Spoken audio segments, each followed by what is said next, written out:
the attorney said that broad support from across the parliament will be necessary. How open to serious suggestions from the coalition or the Greens will you be to changes on hate speech law? Well, we're open to constructive suggestions. This is draft legislation. We've spent a lot of time getting it right. There has been a lot of consultation already, not just with the Jewish community, but with other communities as well. We want to get it right, but if someone has a constructive suggestion, then it will be considered on its merits. Paul? You said you want to deal with method and motivation, Prime Minister, but there's been more political debate around the gun reform than the other section on hate speech. Why not split those sections up, and is that an attempt to wedge the coalition? No, this isn't about politics. It's about getting it right. And those people who conducted this anti-Semitic terrorist attack at Bondi on the 14th of December had both the motivation from being inspired by ISIS, but they had the means. There was a very moving speech by Peter Maher's brother at St Mary's Cathedral just last week, where he spoke very much about someone who's an anti-Semite is someone who can profess hate. An anti-Semite with a gun is something very different as well, and so we need to deal with both. Prime Minister, there's been some controversy around the cancellation of a Palestinian-Australian author appearing at the Adelaide Writers' Festival. Do you have a view on whether she should be reinstated, given your concerns you've said before about social cohesion at this time or otherwise? With respect to any Writers' Festival, we leave those decisions to the festivals themselves. We don't tell festivals who they should put on and who they shouldn't. Prime Minister, Mike Burgess has said repeatedly that anti-Semitism and online radicalisation are some of the biggest threats to Australia's social cohesion and security. How have you consulted with intelligence agencies on what should be in these laws, particularly around online radicalisation? They've all been involved in the involvement of these laws. Our National Security Committee met again this morning. Prime Minister, can I ask, what's your judgment on social cohesion in Australia today? How are we holding together as a society? That social cohesion is under pressure globally. There are a range of reasons why that's the case. The device being held in people's hands here is one of them as well. We see an increase of polarisation of views around the world. We see not just social media, but indeed mainstream media sites, if you look at the headlines that are on stories, erring on the side of shouting rather than talking, yelling rather than explaining. And that's a pressure which is real on our society. It is something that we need to have a broad discussion about. This is just one element of it. So I want an Australia that goes to our values, where everyone is respected, where the Australian covenant is that when people come here, they leave any hatreds and prejudices in the customs hall and recognise the strength that is here in our diversity, one where we're able to discuss differences in a mature and respectful way, rather than accusatory, rather than looking to always blame someone else. One of the things that we see is that on the Middle East, people have different views. They're entitled to express those views. What they're not entitled to do is to hold someone to account for the actions of others because they are a young boy wearing a school uniform going to a Jewish school, or a young woman wearing a hijab. That is not acceptable. And it is something that I certainly hope that the Royal Commission on social cohesion, that's one of the issues that we need to address, not just a government, we as a society need to have that debate and we need to be able to move forward. Prime Minister, on the new classification for hate groups, can I just get a sense of what the penalties will be for those offences? And do you think they'll be similar to what is currently under the offences for associating with a terrorist group? And just on the potential legal challenges that legislation might incur, given that Hizb ut-Tahrir have already said that they are seeking legal counsel, do you expect that there will be a High Court challenge? I'll start with your last question first. I mean, HUT is a global organisation and they have a long history of engaging legal counsel to ensure that they do not fall foul of laws in particular countries. So we have crafted this legislation in a way that is robust, and we understand, of course, that these are laws that may be challenged. That is the reality. But the government stands by our drafting. We stand by ensuring that we are as tough as possible, acknowledging, as was said previously, that there are constitutional limits. But again, if a challenge is brought, we will vigorously defend those.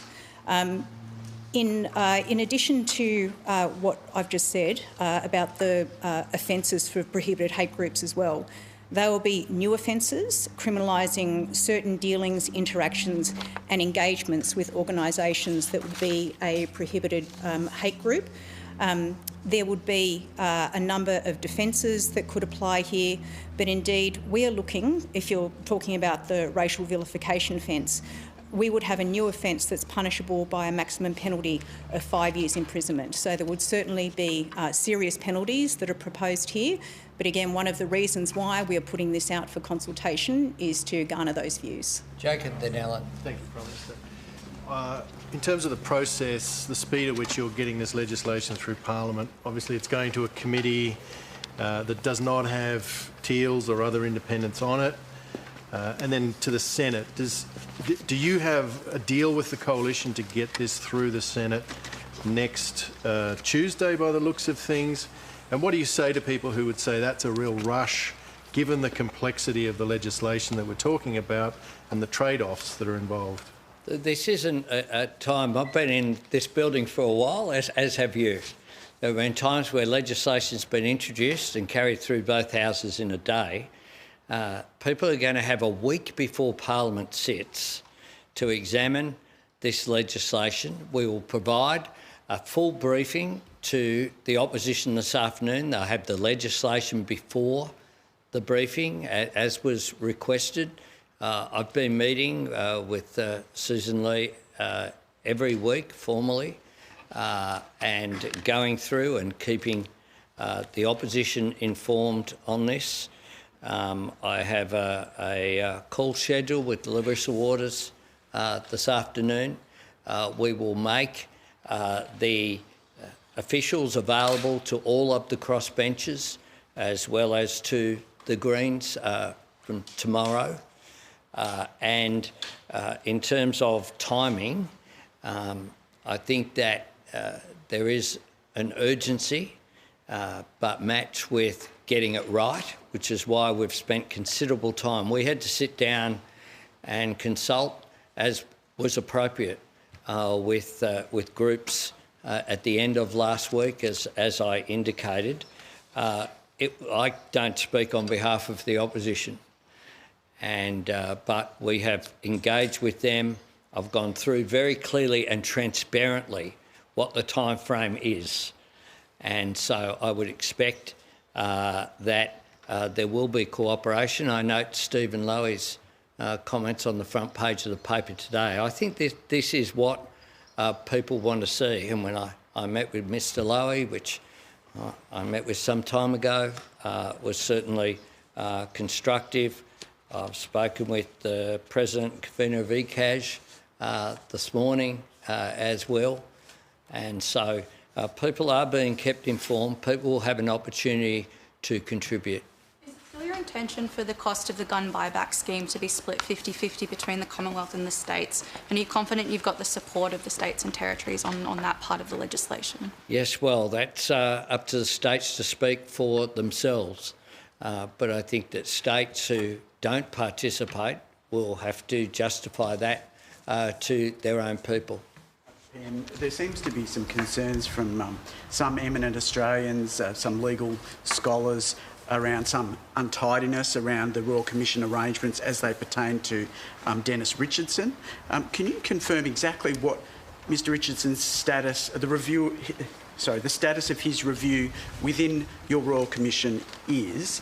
And do you believe that he will be able to get to the bottom of potential intelligence failures without coercive powers, protection for whistleblowers, that type of thing which a Royal Commission can deliver? I have absolute faith in Mr Richardson and the work that he will do. His report will form part of the work of the Royal Commission. You don't speak for the opposition, but has Susan Lee given any indication if she might style this or anything when you've spoken to her? I do not verbal anyone, least of all the Leader of the Opposition. It's up to her to speak on behalf of the Opposition. I speak on behalf of the Government. Prime Minister, one question for the Home Affairs Minister, sure. And then yourself. You kind of have highlighted Hizb ut-Tahrir and the Nazi group. Is it your expectation directly that then you will immediately move to make those hate groups illegal? Is there anybody else you're looking at? And just for the PM, this legislative package will be very effective in a sort of broadcast Australian contained context. But we've talked about Hizb ut-Tahrir being a global organisation. How are you going to deal with the fact that a lot of this radicalisation, a lot of this content is coming from outside of your jurisdictional reach? First of all, I've phrased it the way I have very deliberately in terms of one of the cases that will come subsequently is apprehended bias. And I'm not going to use this question to walk into that. So if I put it in the exact order, which I did for a very deliberate reason, the ASIO, the Director-General of ASIO has called out those two organisations and explained they kept themselves just below the threshold. We are lowering that threshold. And on the global issues, look, evidence will come out from the Richardson Review and during those processes about the connections that the Akrams had or didn't have, how some of that radicalisation occurred. We know that a lot of radicalisation can occur on the dark web. This is one of the challenges that will be looked at. It is not easy.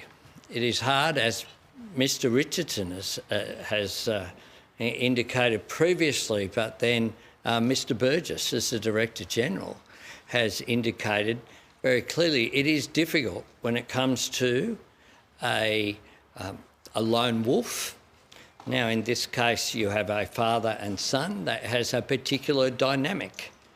And I don't want to preempt some of the evidence that will come forward, and that will all be examined. But it presents a challenge, and we understand that that challenge is very real, which is why it's been identified by the security and intelligence agencies. Prime Minister, President Trump is openly considering further military action in Iran. Are you concerned that action there might further threaten social cohesion in Australia? And would Australia play any support or assisting role should that occur? Look, we're not considering that, but I will make this comment about Iran, that we stand with the people of Iran who are standing up for their human rights, standing up for their dignity, standing up for a change that is required. This is a regime that has oppressed its own people. This is a regime that is cracking down on people protesting, and we don't know what the real death toll is from people who've been either killed or injured for expressing their basic human rights.